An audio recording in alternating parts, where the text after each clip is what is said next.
everyone, I'm Colleen Ballinger, and this video is by far the most important video I have posted all year, but definitely one of the most important videos I've ever posted in my entire career. As some of you may know, every single year for my birthday, I do a fundraiser to try to help raise money and awareness for childhood cancer. Since we started doing these fundraisers together, we have raised hundreds of thousands of dollars to help kids with cancer. It's my favorite part of my birthday, it's my favorite part of the year, and it's my favorite part of being a content creator or YouTuber because we get to show the world that the internet is not just full of trolls and mean people and bullies, but the internet can be a beautiful place of community, a place where people want to help others, a place where people want to do good, and we do good together. This Saturday, November 28th at 1 p.m. Pacific Standard Time, I'm going to be doing a Christmas concert. It's a fun, silly, goofy, ridiculous Christmas concert. All of the proceeds from that concert will go directly into the fundraiser. The fundraiser is November 29th at noon Pacific Standard Time on this YouTube channel. I will be doing a live stream. It's free, anyone can watch, anyone can join, and we're gonna be giving away tons of cool prizes to random people who donate money,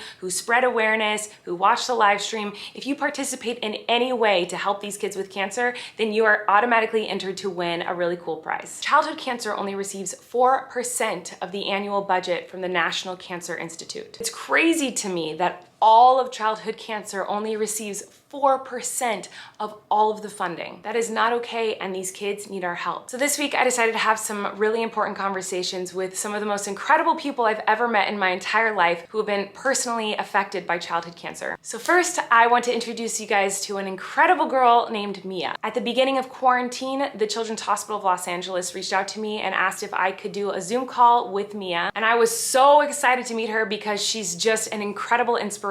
So I want you guys to meet her too. So this is Mia. Yay! Hi! Hi. How are you? Good, how are you? Good. This is Flynn. Flynn.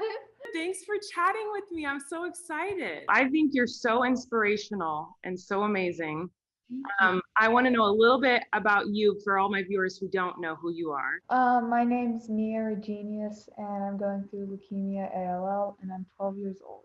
So when I was 6 years old, I got diagnosed with leukemia ALL. I don't remember too much from it. My mom was basically there the whole time. My whole family was there for me. In February, earlier this year, I relapsed with the same leukemia ALL. It has been difficult sometimes. Also with COVID, it's brought in a whole nother level of everything. Right. But I'm 10 months in and I am in remission. So my cancer's gone, but still making sure that it'll stay gone. That is very exciting for me. I have a little bit more of a normal life now. With COVID, school, and friends, it's just definitely different experience than when I was sick the first time. I think something else that a lot of people don't really understand is, you said you're in remission, which is amazing, and congratulations. That's so cool. But I think what people might not understand is how much you still have to do. It's not like, oh, cancer's gone, I'm all good, now back to life. I'm sure you're still going to the doctor all the time. There's constant stuff you have to do. You want to talk a little bit about that? Yeah, so every other week I go to check in with my doctor, and so far so good. Let's pray that it stays that way. I get chemo every other week, which makes me some days headaches and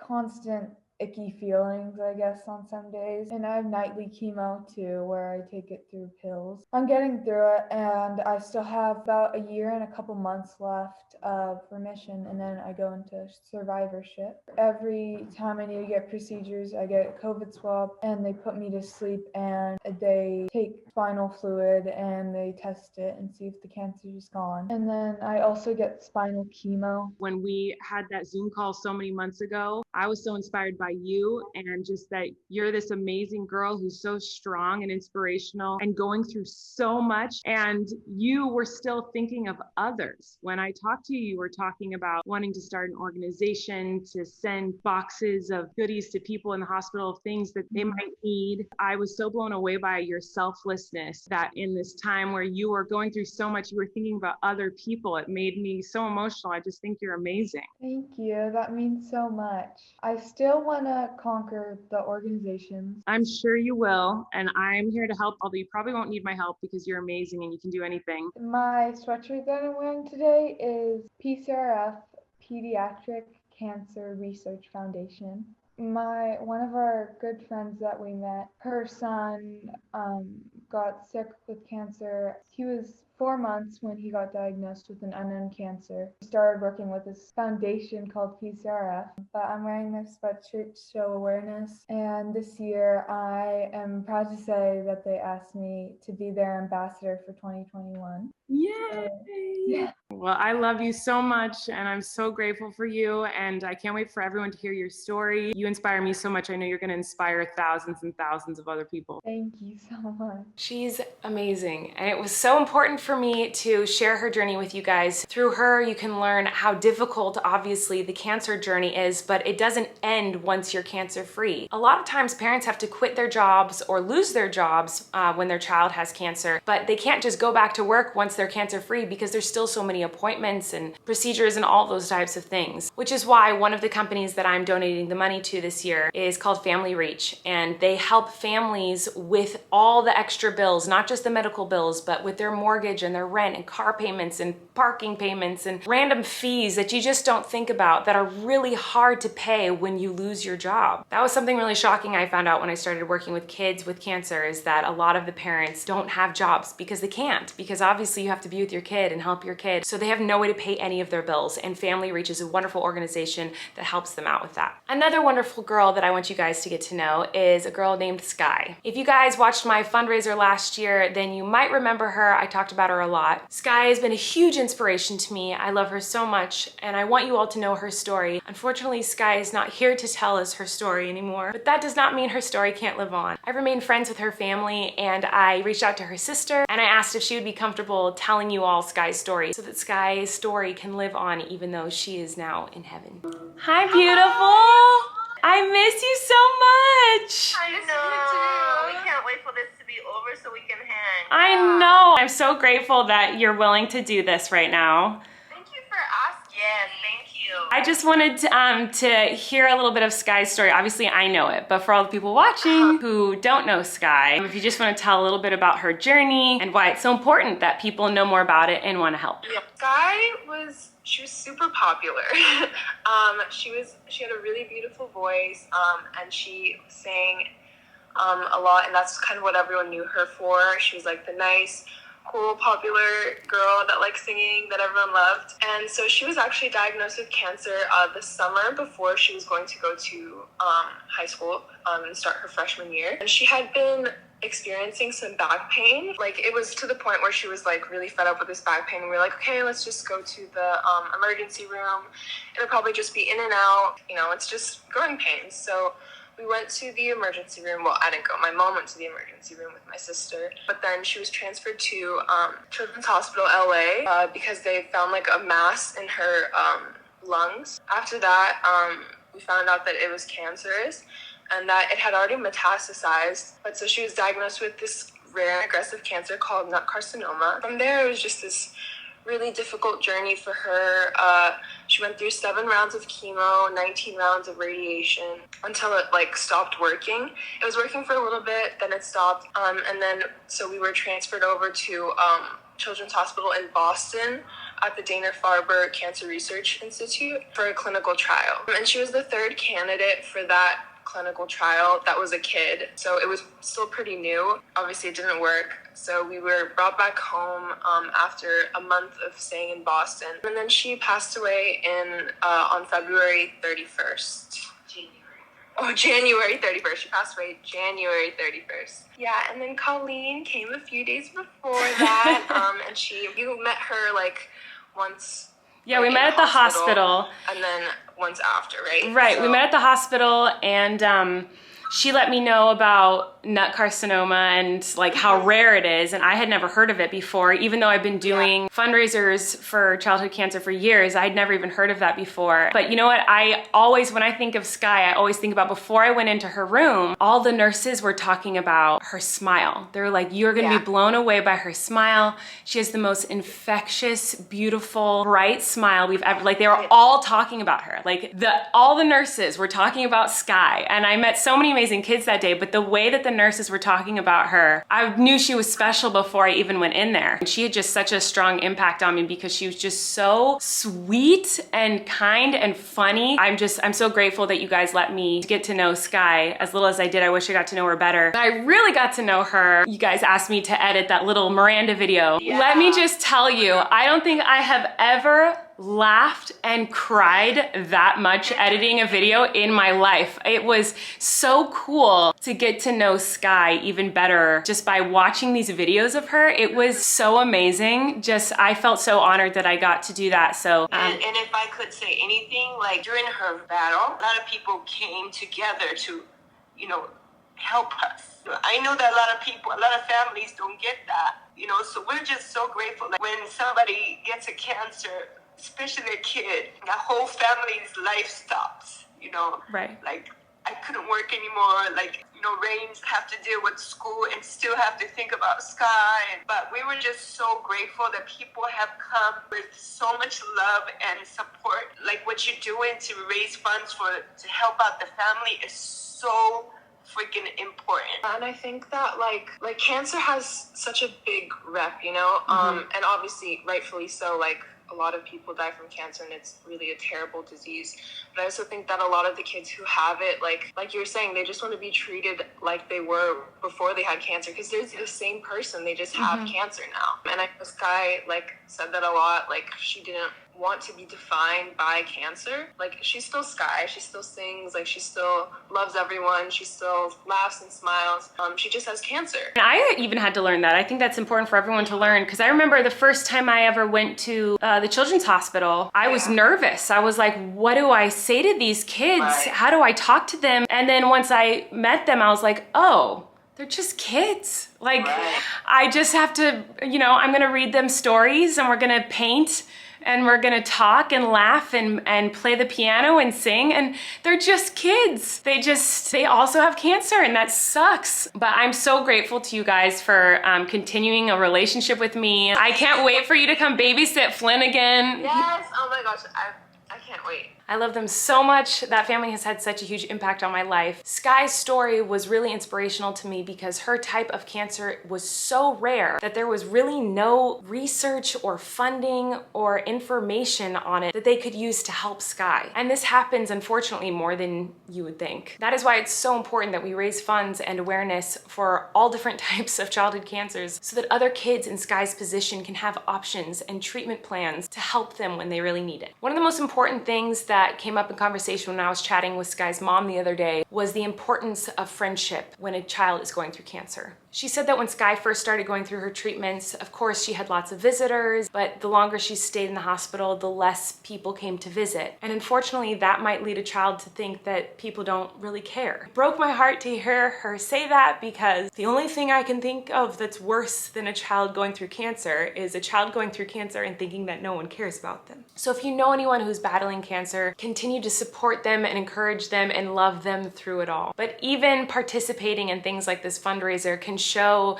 the community of kids who are battling this awful disease that there are people there that want to support them and love them and help them. So the last person we're going to talk to today, I actually don't know very well. I found her on TikTok. One day, a TikTok came up on my For You page of a really cute, amazing little girl. So I started following her on TikTok and just watching her journey. And I have been so inspired by Jocelyn and her bravery and her joy, and she's just so freaking cute. And I've especially been inspired by her mother. She's a young mom with a toddler with cancer and baby twins. Makes me feel really dumb for any time I've ever complained about how hard it is to be a mom to one child. So this is Jocelyn's story. Hello! Hi, How are you? I'm pretty good. How are you? I'm good. Thank you so much for doing this. It means Yeah, so of much course. to me. If you just want to give a little overview of Jocelyn's experience and journey and where you guys are at now. So Jocelyn will be 3 in like a week. What so day's your birthday? the 3rd. My son is December 10th. He's gonna be 2. That's when my twins were born. No way! Yeah, that's their birthday. They'll be 1. Oh my gosh, that's crazy. So yeah, the twins will be 1 on December 10th and Jocelyn will be 3 on the 3rd. She was originally diagnosed when she was 17 months old. So we've been going through this for about a year and a half now. About a month before she was diagnosed, she started getting really sick. She would throw up daily, and it wouldn't be like all day long, but it would just be once or twice. Progressively over the first month, she started just getting really tired. She would sleep 10 hours, 12 hours at night and then want to sleep right when she woke up again. So it was just really weird. So we had brought her to the doctors a lot, and they just kind of kept passing it off as the flu. So eventually they decided to do an MRI. During the MRI, they found out she had a tumor. The day after the tumor was found on the scans, she went into her first surgery. They originally were going to do a biopsy and possibly remove it that day. They decided just to do the biopsy, and they placed a shunt to kind of drain everything. And so the biopsy showed it was ATRT, which is atypical teratoid rhabdoid tumor. And that's the type of cancer that she has. From there, she went into 2 rounds of high dose chemo, and that lasted about 2 months. She was in the hospital for about 3 to 4 weeks at a time. She'd get to come home for a week, and then she'd have to go straight back into another round. And then after the first 2 rounds, she had her first removal surgery. So from that, she ended up getting a minor stroke. So it caused a lot of weakness in her left side. So she wasn't able to walk or use her left hand for about the first 3 weeks. That's pretty good for a stroke because it can be massive. Oh, yeah. So we were lucky that she recovered. From that surgery, they were able to remove 100% of the tumor. After that, she went into 3 more rounds of chemotherapy, and they were combined with bone marrow transplants. And then she finished all that. And there's like a whole video on my TikTok of her like ringing the bell, and she had finished all of her chemo. She was cleared completely, declared cancer free. With ATRT, because it's so aggressive and it comes back very frequently, they do scans about every 3 months. And so her very first 3-month scan, it was shown another tumor had come back. This was back in July. She had her 3rd brain surgery. They were able to remove everything back then, and okay, we're kind of good to go. They put her into another treatment, which was a medicine that they had actually tested in the labs at our hospital. They used it against her first tumor that they removed, and it showed that it would kill the tumor off. So we were really hopeful about that. That didn't happen. Last month, she had another scan 2 months into the treatment just to make sure things were working, and it showed another tumor. So she went in for another surgery last month, and they were able to remove 85%. The other portion, we found out recently, a lot of it that showed on the scan wasn't tumor. It was like scar tissue, which is really good that it didn't grow back as much. So that's kind of the point like we're at now. She's in another treatment, and it's scheduled out for 27 weeks that she'll be on these chemos. Oh my gosh, I can't It's wild. I can't even imagine what that's like for her, obviously, but for you and your whole family. Like, you guys are incredible and very strong, and I'm sure it's harder than anyone could ever possibly imagine. But she just always seems so sweet and happy, and just like every video you've ever shared of her that I've seen, she's like a little angel. She's so freaking cute and sweet. Can you tell me and everyone a little bit more about her personality? Yeah.